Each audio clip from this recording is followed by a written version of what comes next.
Alright, welcome to Tutorial Tuesday. That was just, some nice intro music.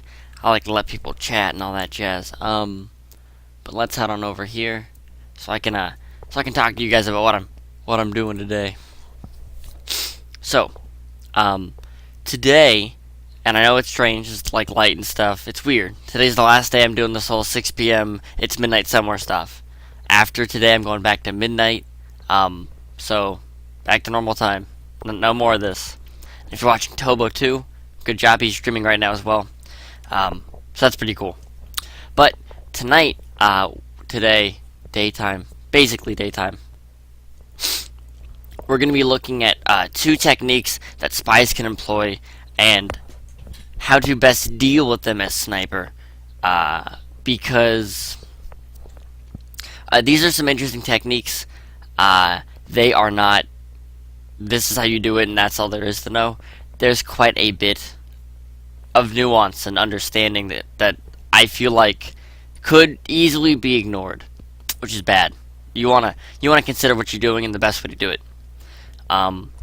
So the first one we're gonna look at is rushing, and the idea of rushing is that you finish your mission so quickly, the sniper has no time to fully consider what just happened. They don't have time to get a list of suspects and narrow it down. You're just done. And this is a way to do missions a lot of players have done.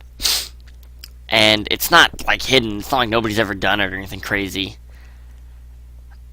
However, it's not always the easiest pull off. It's a very, very risky way to play, and it's not something you can really do every game, because then it becomes predictable, and then it kind of lets the sniper just know, alright, well, I can shoot for just anything. I mean, you can just switch up your playstyles, but we're just focused on rushing here. I'm not going to focus on how that works. um, rushing focuses on speed. The cool thing about rushing is that you can ignore a lot of the little things that can hurt you in longer games. So let's say you think that you're not very good at like pathing or I don't know, action tests. Pretty big difference in what they are, but you get the idea. You're not very good at those.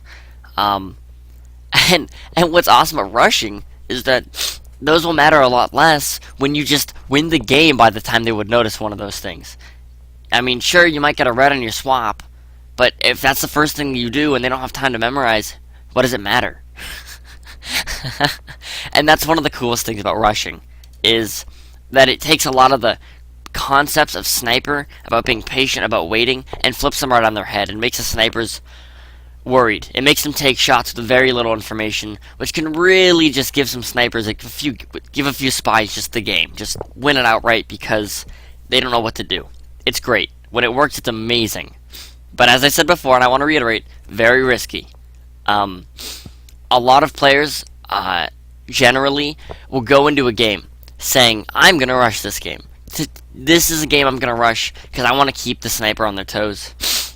Or perhaps they'll say, okay, in the next couple games, I want to do a rush because I kind of just feel like it. And that's fine. That's common, and it's probably good to, just be able to, switch up your play style. There's nothing wrong with that. In fact, I think it's actively good. And sometimes, the opportunity just presents itself. Sometimes you just kind of start a game and you go, well, crap, I just need to rush this because this is here and that's there, and, well, that's just kind of how it goes. And I want to discuss that a bit because I have some pictures to show you guys, and I want to see what you guys think of these. These are two beginnings of a game, and I want to see. I want you guys to look at each one by one, and tell me which one is better if you want to rush a game. So let's hop on over here. That's it, right? Yes. All right. So this is the first picture. Just having taken control. A few seconds in, have a drink at statues, all that jazz. And the question is this a better one to rush? Take note of where everything is, all that jazz. Or is perhaps this one a better one to rush? And again, take note of where everything is, what's going on. Because when rushing, I feel like making an educated and solid decision as soon as possible about whether or not if you can actually rush. Because sometimes you have to abort it. Sometimes rushing just won't work, even if you pre-plan it. Because the moment you hit the game, you're in a terrible spot. So, let's go back to the first one, and then ideally, you guys can make some educated guesses. I'm gonna explain my reasoning which one I would pick if I want to rush in just a moment. But I want to give you guys some time to really think about it. I mean, there's some interesting bits on these pictures.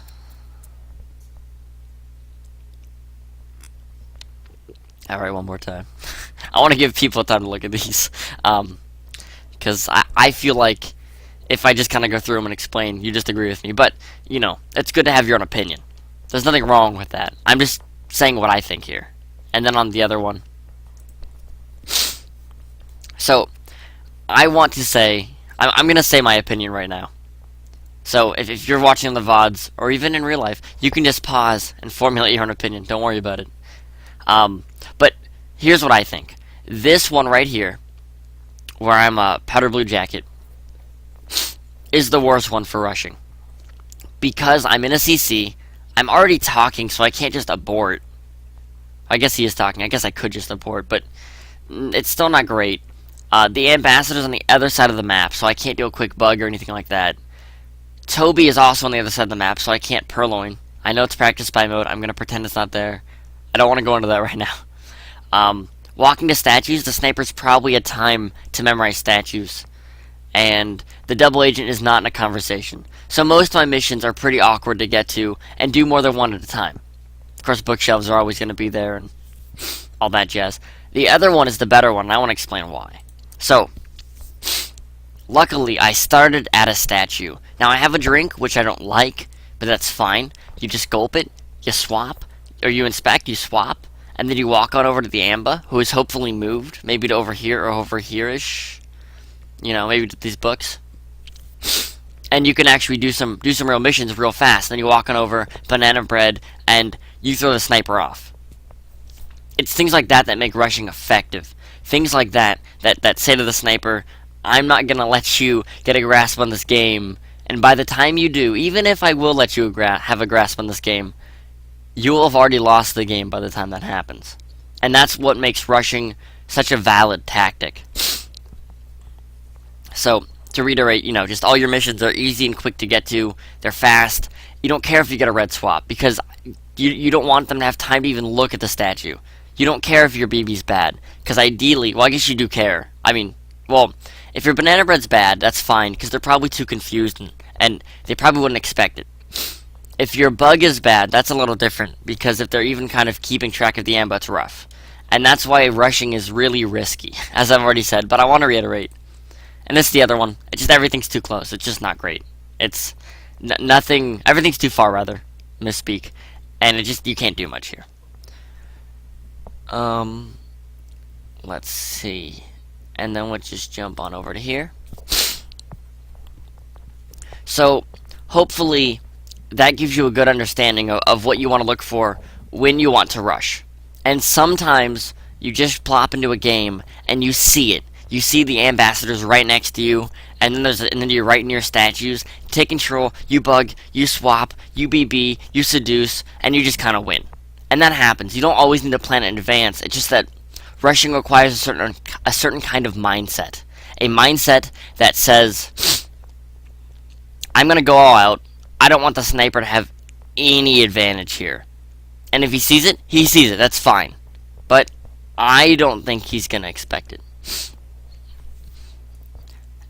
And there's another thing that I want to note about rushing, which is when to abort. Because rushing, again, very risky, and there's a point, in my opinion, with rush as your option, where you're rushing, you're trying to accomplish everything as fast as possible, and you just realize there's no way this is going to come together. Your seduction target's not being friendly. Your double agent is just constantly at books or at briefcase. Um, the ambassador is constantly by the windows and stuff like that. And there's a skill to knowing when to abort the rush. Sometimes as soon as at the beginning with the second picture I showed, I wouldn't rush in that one, even if I was planning on doing it. And there's a good amount of skill in knowing when to stop. Because, it's easy to say, oh yeah, I'm going to go for it. But analyzing the party is a skill to have, and that's part of that. I mean, this is specific to rushing, but it's part of analyzing the party. It's part of looking at everybody and saying, is this a thing I can do? Is the party being friendly today for me as a spy?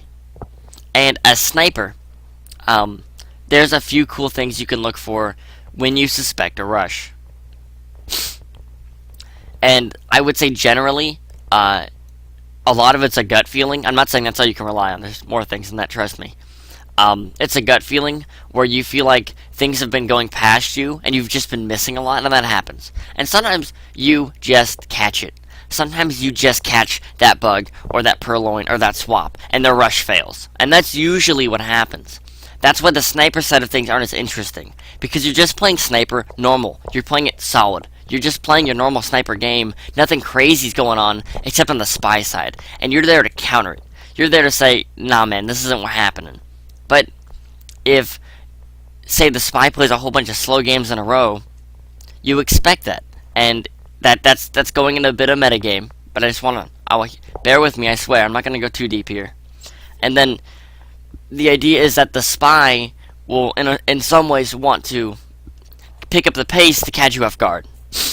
And I'm not saying that'll always happen. It's just something that the spy might do. And as a sniper, you need to be prepared for this. And there's just a lot of things that can happen with a rush that are hard for snipers to recover from. I mean, if you check the guest list and it's already gone, and then you go, maybe he swapped and he's already swapped, you've probably lost that game if you have no highlights or lowlights from that. I mean, that's pretty brutal. That's 2 missions done, hard tells done. They can just BB and, like, flirt and, I don't know, probably, like, just get the last one past you while you're freaking out. And that's another thing. You need to relax. I know I mentioned this in some of my other ones, but as a sniper, you need to relax, but you need to be ready. Ready for seeing that slip up, and sometimes you don't. Sometimes they just win, and that it just happens. It's how you get to know and beat rushes. I mean, patience, they kind of use that against you when they rush. They say, oh, you want to be patient? Well, I'm going to beat you. And in a way, patience is bad. In a way. But you can't just shoot wildly for the first thing you see, because you don't know if anything's a rush. I know I've seen AIs that look like it. And there's a lot to be considered there. You need to think about your opponent. What would they do? How much do they know? How good are they? And how much do they care? Like, would they rush? Would they actually plan this out ahead of time? So, those are things you need to be looking for as a sniper. But really, when you boil it down, it's basically just play solid. Play well. And don't make any stupid mistakes, which we all do as sniper, but they're less obvious because we're on the other end. And as spy, of course, the goal is to rush and make sure the sniper's off balance the entire time. Not sure what's going on, not getting real lowlights or highlights. Those are the things you want to be seeing. I'm trying to think if there's anything I'm missing about rush.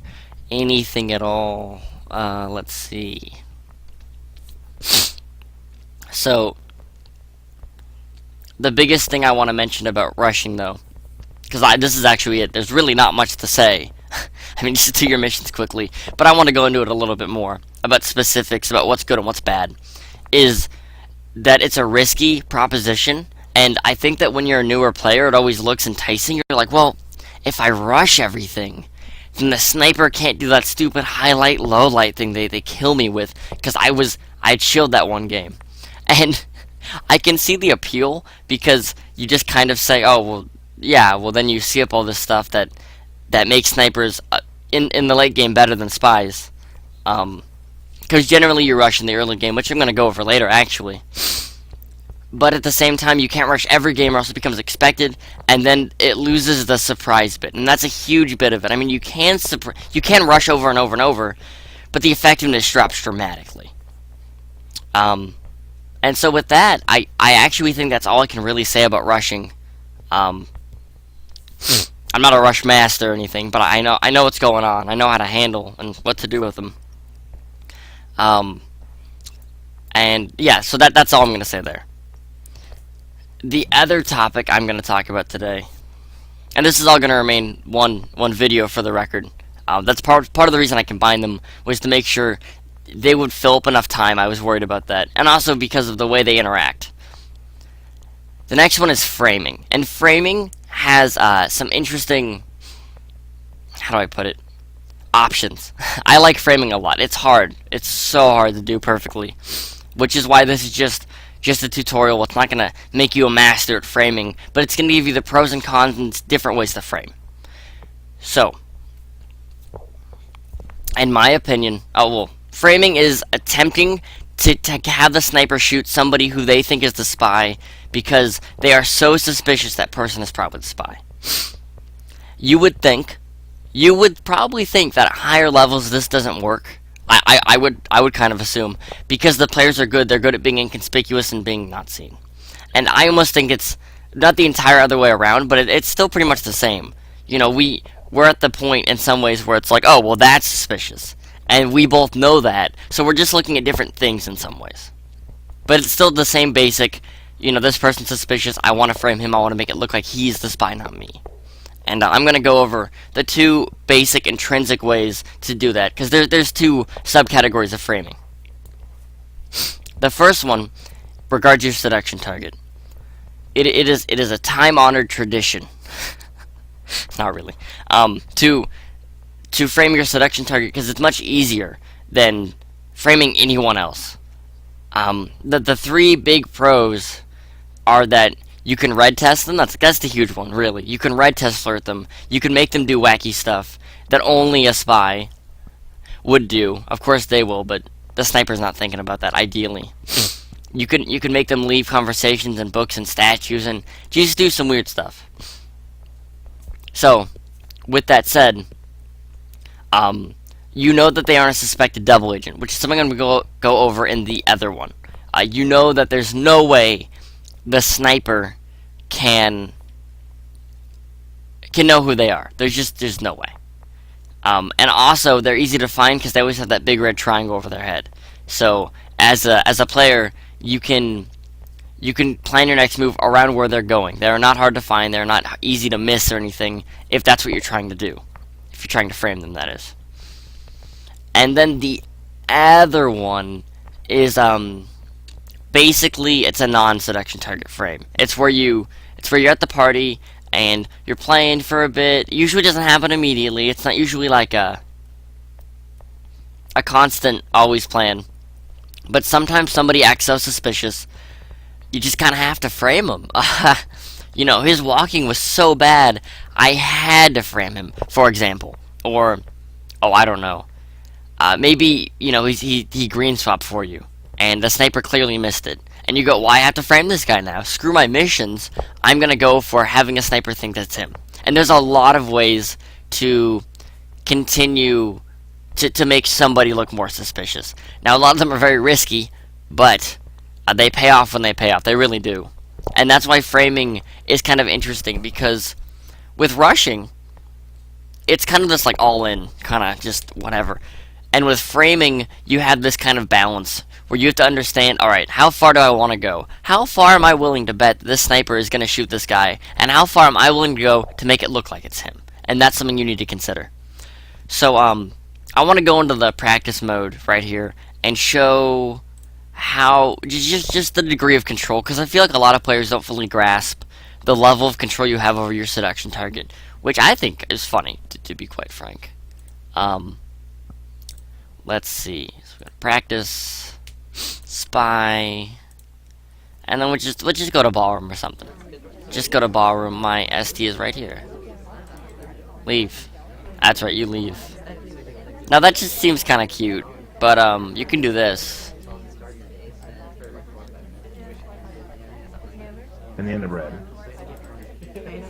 And look, he left. He aborted. Look at that. Look at that. That's so suspicious. And against, I would say especially newer players, this is a lot more effective. the more advanced, the more you're gonna be able to see this kind of stuff. But it's so funny because you can do this, where you're just kind of like, oh yeah, whatever, that's not weird at all, and then he just puts it away, just immediately. AIs take longer than that. And you just have this degree of control over your seduction target that you have over nobody else, except for maybe the ambassador because of their cone of awareness. And then you just make them put it down. Like, look at that. Who does that? And you can really make someone look suspicious that way. Another way to frame is if they go to the windows, you can like add time or something, especially if you don't think you are a high suspect. So that's the advantage of doing a seduction target 1. Actually, got a white test. That's the biggest advantage there. However, it is easy to spot because the moment you start talking, usually they leave, because it's easier to get a red test if you just double click. I mean, it really is. Like this. Oh, I don't want that. My hand is in the air.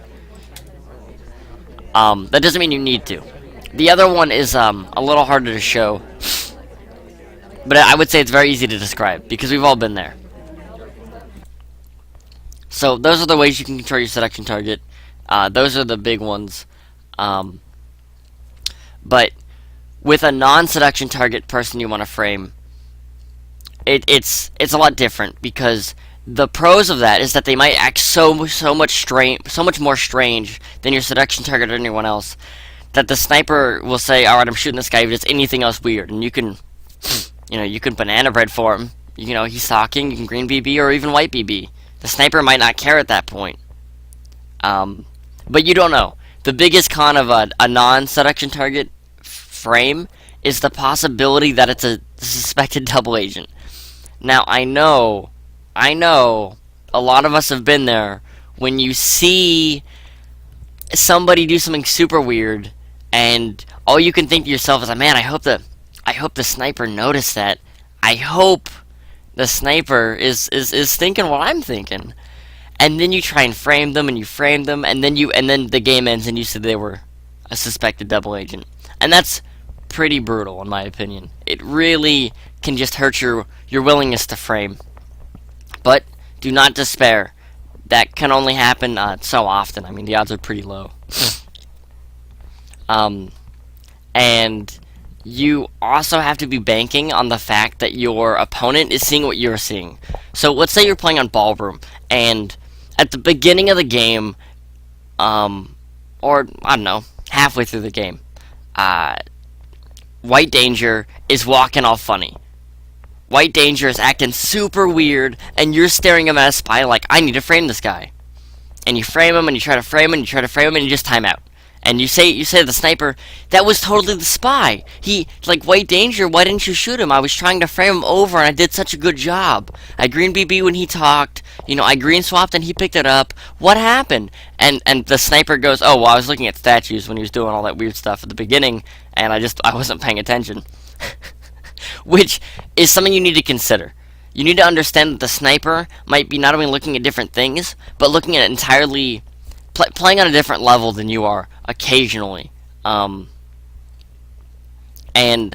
there's a lot of risk in that, because unlike the red test flirts, you can't just make them leave whenever you want.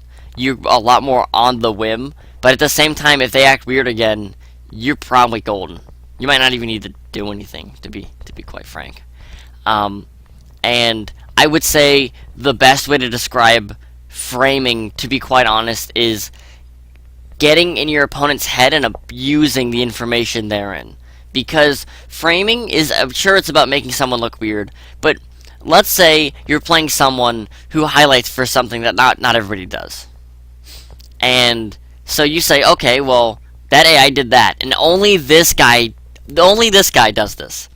So you frame somebody who does that because only he does it. And that sounds silly, it sounds simple, but you need to understand that not every opponent's going to play like that. So if player A would play like that, but player B wouldn't, you just can't do it against player B. And that's why framing is even harder than most of the things I can even attempt to teach you, because it's so specific. It's also place and time specific, where let's say you and your opponent have won a lot of games off of bugs, and you are both like talking perhaps about bugs and how deadly they are and how you just all both keep winning because of them. And then and then you red test um, your selection target into walking around the ambassador so close, like right after a BB, and he just gets shot. And that's a good example of how to frame using your opponent's mind against them. And that's really what all framing is, but when you can use it against them more specifically, more understanding what to look for and what to do against that opponent, that's when things go from just kind of framing from everybody to using an opponent against themselves. And that's where framing gets really complex and neat. If you know somebody looks for pathing and somebody paths funny, you can try and frame that person. If somebody looks for certain behaviors, you can try and frame somebody who's acting very spyish. Spyish. It's a funny word. And those are probably the biggest things in framing, I would say. That's not all of it, though. The hardest thing about framing, in my opinion, is getting past the point where you feel comfortable attempting it. Because it's kind of a hard strategy to just pick up. It's kind of a hard thing to just kind of nab and just do. It takes practice and it takes gusto, really. You need to just be ready to put yourself out there and say, I'm going to try to make this person look like the spy. I have the tools, I have the know-how, but you need a solid background first. You can't just jump into this, and in a way you can't jump too much into rushing. I mean, I guess you could do that a lot more than framing. It takes a lot less skill, because framing, I think, requires a lot more mechanical skill than rushing. And let's see. And that's important to note. As a sniper, looking for frames is kind of interesting because you want to take note, alright, was this person constantly there? Is this person following this person? Stuff like normal looking for flirts, looking for pairs, which I mentioned in my seduce and inspect tutorial. Stuff like that is where how do I put it?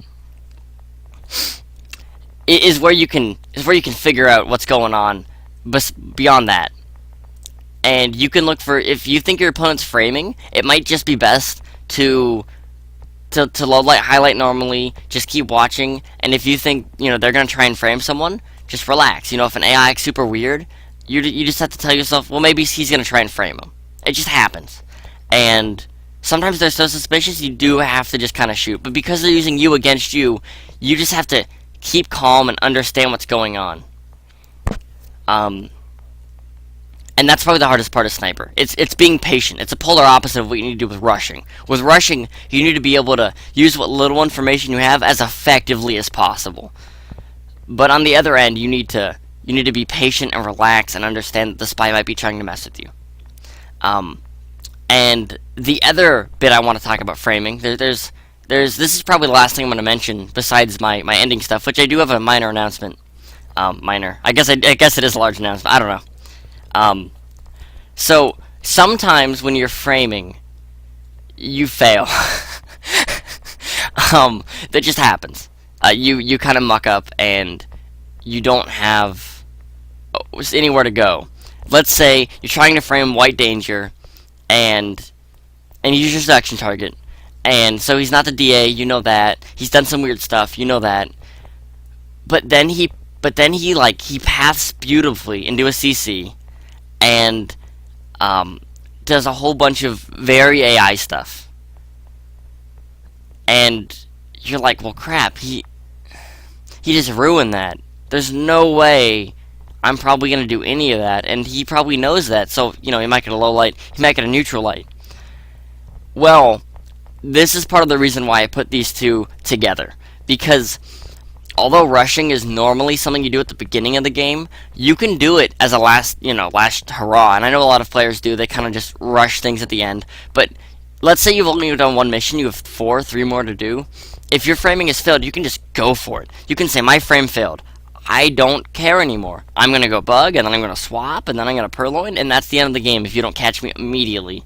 And the sniper might have you low lit if you're framing. I mean, if you're just chilling, trying to make somebody else look bad, you might have gotten a low light, and you never know. I mean, I know we've all gotten lowlights when we thought that was the last thing that was going to happen, and that's one of the cool things about Spy Party. It's not just A or B, always do X or Y, and that's what makes framing so interesting. Rushing is pretty A or B, I would say. Although calling a certain situation rushable or not, maybe is considered otherwise.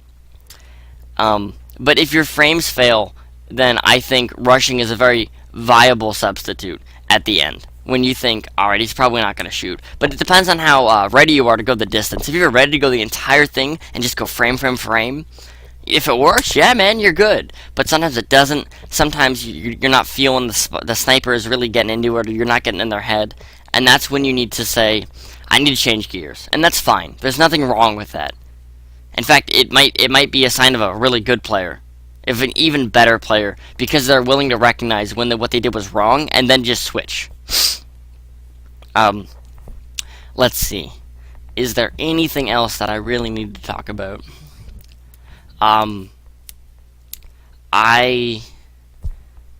Yeah. So, this is my tutorial for tonight. I guess it was kind of a shorter one. I mean, I guess I covered two things for that reason. I'm happy I did. I'm happy I considered that. I didn't think they had enough meat to really cover more than, I don't know, 20 minutes on their own. And I want, next week I'm going to be doing my normal tutorial Tuesday. That'll be at midnight. After today, I'm going to go back to midnight normal time, all that jazz. And after that tutorial Tuesday, so it's the next week, I'm going to be stopping them for a bit because of well, it's basically school. That doesn't mean I'm ever going to be doing them again. It means that I'm going to stop for the moment. So after next week, I'm going to be just playing Spy Party on Tuesdays for my stream.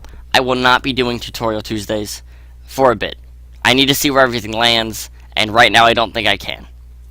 I would love to continue doing them, but it's just not a realistic possibility with the other things I want to be doing in my life. So, I want to let you all know that. I'm probably going to toss it in the forums and all that jazz. But, there'll still be lessons to learn, and eventually I want to come back to this. But there's a balance. I want to make sure everything's nice and balanced. I'll put it that way. So I'm going to go back to midnight after this stream. I don't think I'm streaming in 6 hours. I don't know, though. I'm going to figure that out.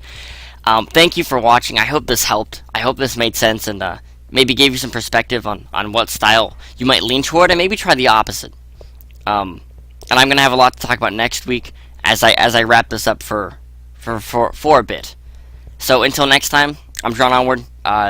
Hopefully you can find us on Twitter, YouTube, Twitch, all that jazz. Thanks for watching, and I'll see you tonight. I don't know.